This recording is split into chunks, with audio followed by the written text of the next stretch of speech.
I love the phrase, when they go there and they say, oh, they used to be, or I was head of. You think, well, that was then. This is now. Gentleman who had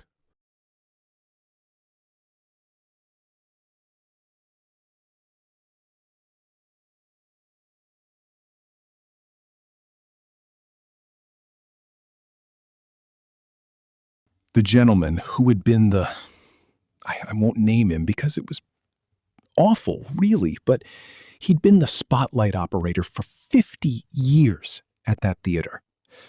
About 18 months down the line, I was asked to come and do a speech to all the ex-workers there. And we had a wonderful afternoon, and it was absolutely brilliant, And we're standing in the newly refurbished box office of the London Palladium. And I said to these young kids, you know who this man is? And not interested. And then I explained, and they went, oh, all right. And I thought, cruel, but on the other hand, that is life, isn't it? And even offering, of course, to do a big speech and a piece in the New Statesman about the state of the United Kingdom, even though you don't live here, it doesn't matter.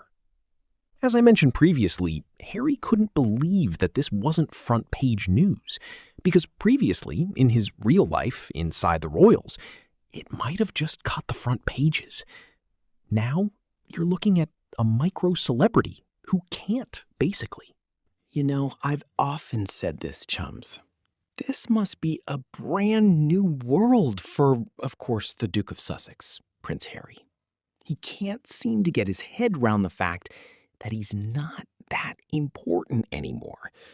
But when you walk away from anything, it's like anybody, isn't it? In any of our jobs. Come up with a podcast about hot chocolate. That's the truth, right? So, behind the scenes, you can understand why things are really falling apart.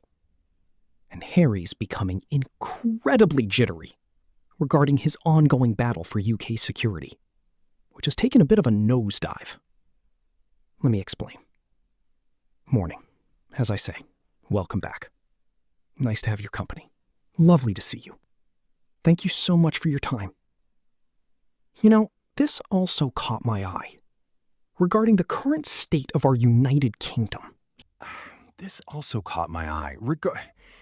This is a man, a foreign national, who I think is Brazilian, came over here, got a failed sort of asylum plea, was allowed to stay here, don't know why, and then tried with a fake stick of dynamite to blow up MI5, right? At New Year's Eve earlier this year, or New Year's Day. And when you think about it, this is just the state of the mess that we're in under this current government. What do you think?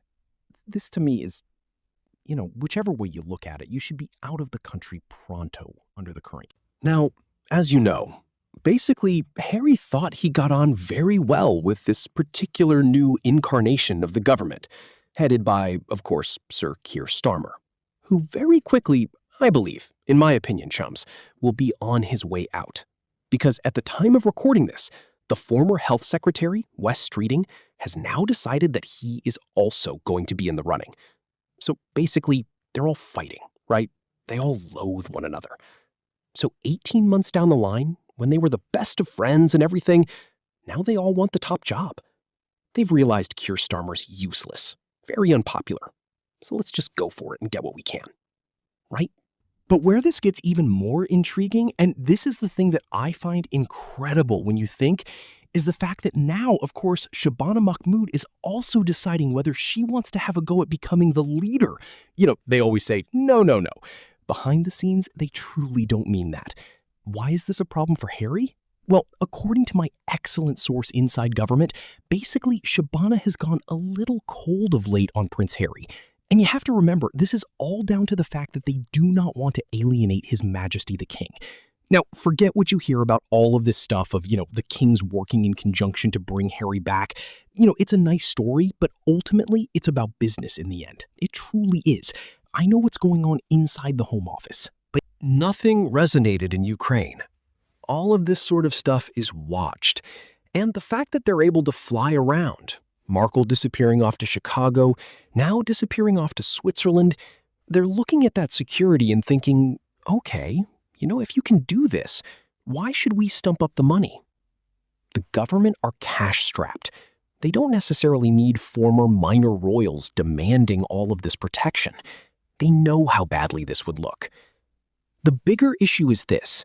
Harry's main cheerleader is now looking at her own safety net. Can she survive?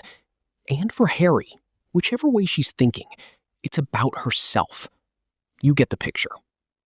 Harry, according to my source, is very concerned about the lack of return calls and messages back via his own team. So, one way or another, it's not as secure as he may have thought. Neil Sean, Kensington, London.